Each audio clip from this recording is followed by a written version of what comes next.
ሰላም ክቡራት ተኸታተልቲ ቤተ ዛነ ከመይ ኣለኹም? ኣብዚ ዓለም እዚ ሰባት ንፍቕሪ ክብሉ ብዙሕ መስዋእትነት ይኸፍሉ እዮም።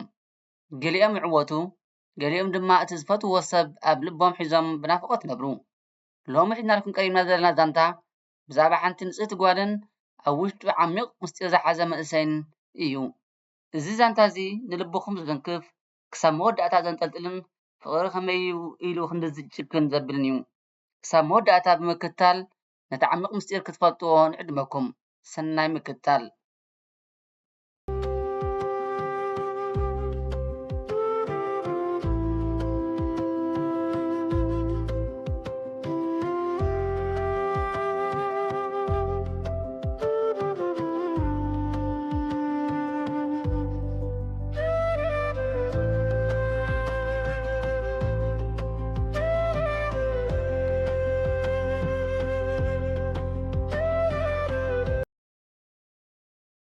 እቲ ዘይተነበ ደብዳቤን ምስጢር ፍርቂ ለይትን። ቀዳማይ ክፋል። ሰላም ትበሃል። ኣብ ሓደ ዓብዪ ጥንታዊ ቤተ መጻሕፍቲ እያ ትሰርሕ። ሰላም ህድእ ዝበለት መጻሕፍቲ ምንባብ እትፈቱ ካብ ናይ ገዳም ረበሻ ተገሊላ ኣብ ዓለም ንጽሕቲ ክትነብር ጓል እያ።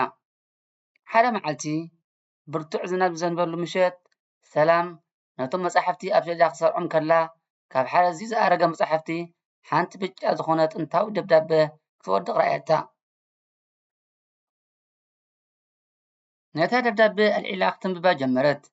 እታ ደብዳቤ ቅድሚ 30 ዓመት ዝተጻሕፈት ኮይና እቲ ጽሑፍ ከምዚ ይብል ነበረ። ፍቕረይ ዋላ እኳ ስድራኸይ ክፈሉና እንተፈተኑ ዋላ እኳ እዚ ሕብረተሰብና ክዓነቕፈና እንተፈተነ ንዓኺ ዘሎኒ ፍቕሪ ዘለኣለማዊ እዩ። ነቲ ዝሃብኩኺ ወርቃዊ ቀለቤት ብጽቡቕ ሓዝዮ። ሓደ መዓልቲ ክንራኸብ ኢና። ሰላም በዚ ጽሑፍ እዚ ልባ ተተንከፈ። መን እዮም እዞም ሰባት? እንታይ ከ በፂሕዎም ይኸውን? ክትብል ነብሳ ሓተተታ። ልክዕ በዚ ሰዓት እዚ ናይቲ ቤት መጻሕፍቲ ማዕጾ ተኸፍተ። ሓደ ነዊሕ ምልኩዕ ግን ከኣ ኣብ ገጹ ዓቢ ሓዘንን ምስጢርን ዝንበበሉ መንእሰይ ኣተወ። ሰላም ቅንዕ ኢላ ጠመተቶ። ንሱ ድማ ብቐጥታ ናብኣ መጸ። ድምፂ ረጒድን ማርኾት ዝመልኦን ነበረ። ይቕሬታ፣ ቅድሚ ዓመታት ዝተጻሕፈ ናይ ታሪኽ መጽሓፍ የደልየ ነይረ። ኣብ ውሽጡ ሓደ ምስጢር ከም ዘለዎ እፈልጥ እየ በላ። ሰላም ልባ ብሓይሊ ክወቅዕ ጀመረ። እታ ኣብ ኢዳ ሒዛታ ዘላ ደብዳቤ እያ መጺአታ። እዚ ጽሑፍ ድዩ ኢላ ነታ ደብዳቤ ረኣየቶ። እቲ መንእሰይ ነታ ደብዳቤ ምስ ረኣያ ኣዒንቱ ንምዓት መልኣ። ናይቲ ደብዳቤ ጸሓፊ ናይ ቀረባ ሰቡ ከም ዝኾነ ካብ ገጹ ይንበብ ነበረ። ስሙ ናሆም ይበሃል። ናሆም ካብ ወፃኢ ዓዱ ዝተመልሰ ሃብታም ግን ከኣ በይኑ ዝኾነ ወዲ እዩ።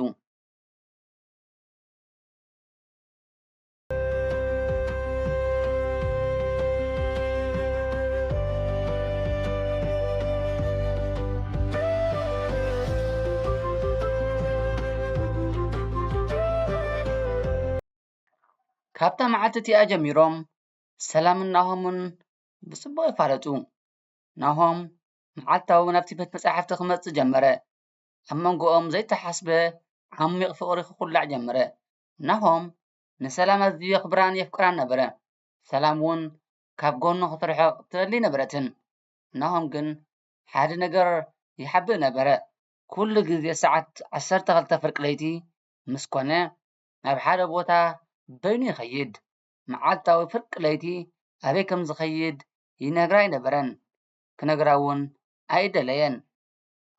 ሓደ ምሸት ኣብ ሓደ ጽቡቕ ናይ ባሕሪ ገምገም ኮፍ ኢሎም ከለዉ ናሆም ንሰላም ኣብ ግንባራ ስዒሙ ከምዚ በላ፣ ሰላም ንዓኺ ምርካበይ ዓቢ ዕድል እዩ፣ ግን ሓደ መዓልቲ እንተዳ ጠፊአ ወይ ከዓ ዝተፈለየ ነገር እንተሰሚዕኺ ከም ዘፍቅረክሪ ጥራይ ዘክሪ በላ።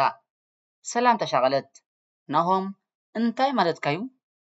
እንታይ ኢኻ ትሓበለይ ዘለኻ ኢላ ሓተተቶ። ናሆም ግን ፍሽኽ ኢሉ ግዜ ኩሉ ክምልሰ እዩ ጥራይ በላ። ሰላም ብዛዕባ እታ ደብዳቤ ዓሚቕ መጽናዕቲ ክትገብር ወሰነት። እቲ ኣብታ ደብዳቤ ዘሎ ጽሑፍ ናይ ናሆም ኣቦ ከም ዝጸሓፎ ፈለጠት። እታ ዝተጻሕፈትላ ጓል ግን መን እያ? ሰላም ናብ ኣዲኣ ኸይዳ ብዛዕባ እቲ ናይቲ ቀደም ታሪኽ ክትሓትት ጀመረት።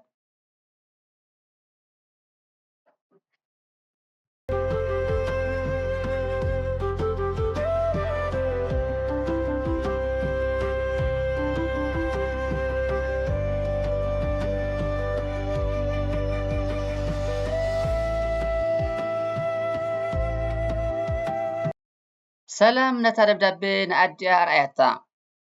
ኣዲኣ ነታ ደብዳቤ ምስ ረኣየት ገጻ ትኪ ተኸድነ፣ ኣብ ምድሪ ድማ ተደፍአት፣ ብጭንቀት ክትበኪ እውን ጀመረት። ኣደይ እንታይ ኮንኪ? እዞም ሰባት ትፈልጥዮም ዲኺ? ኢላ ሰላም ብጭንቀት ሓተተታ። ኣዲኣ እናበኸየት እቲ ዘሰንብድ ሓቂ ክትነግራ ጀመረት። ሰላም ጓለይ እዛ ደብዳቤ እዚኣ ንዓይ ዝተጻሕፈት እያ። እቲ ዝጸሓፋ ሰብ ከዓ ቀዳማይ ኣፍቃሪየ እዩ ነይሩ። ስሙ ዳዊት ይበሃል።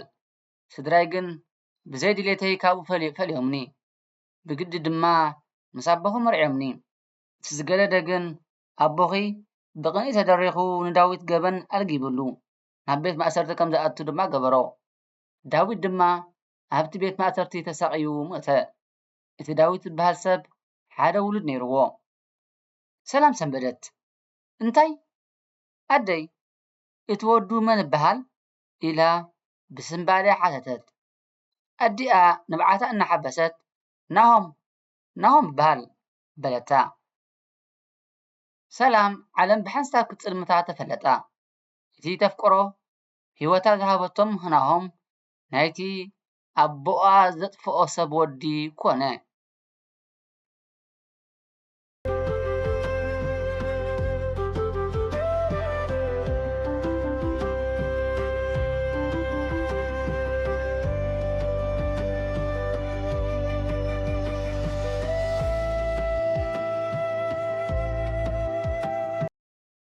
ሰላም ልባ ተሰብረ። ሓቂ ንምፍላጥ ነቲ ናሆም ኩሉ ግዜ ፍርቂ ለይቲ ዝኸዶ ቦታ ክትከታተሎ ወሰነት። ሰዓት ፍርቂ ለይቲ ምስ ኮነ ናሆም ካብ ቤቱ ወፂኡ ብእግሩ ተጓዕዘ። ሰላም ድማ ከይፈለጠ ብድሕሪኡ ሰዓበቶ።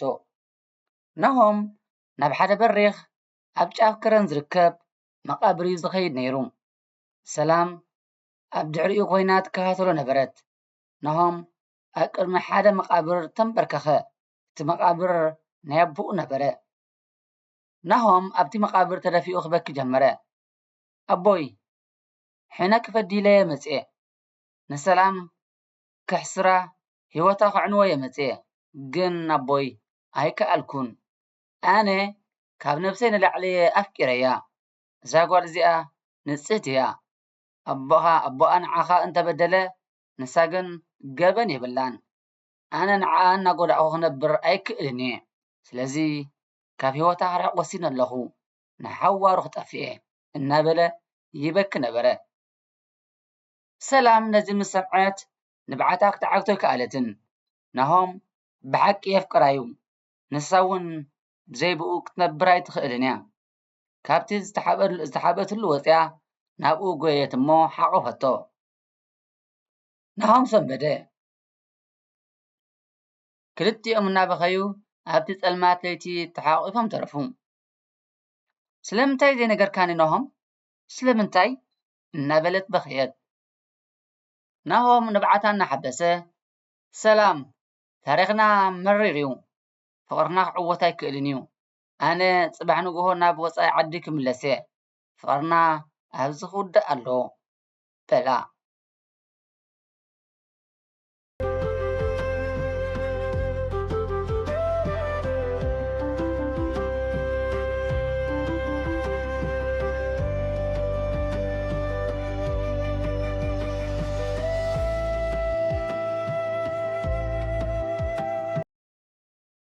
ሰላም ንናሆም ክትሓድጎ ኣይደለየትን።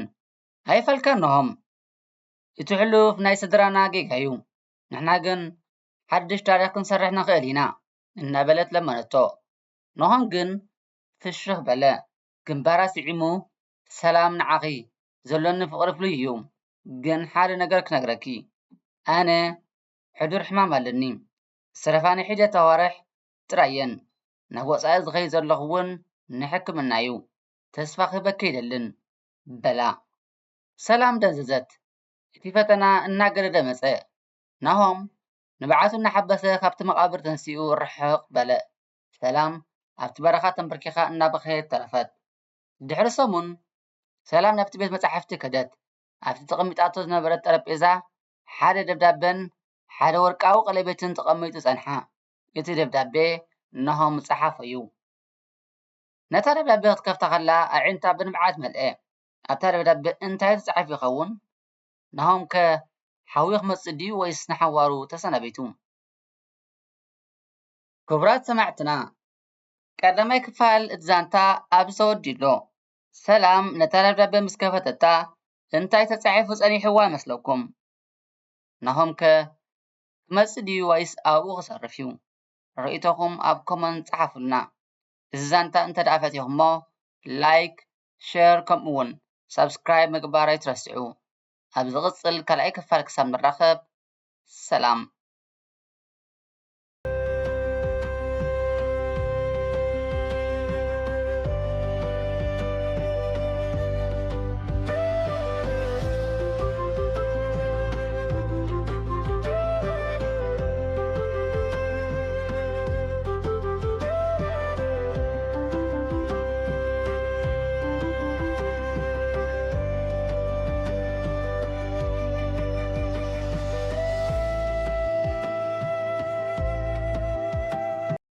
Bet Tezan! Subscribe, like, and share!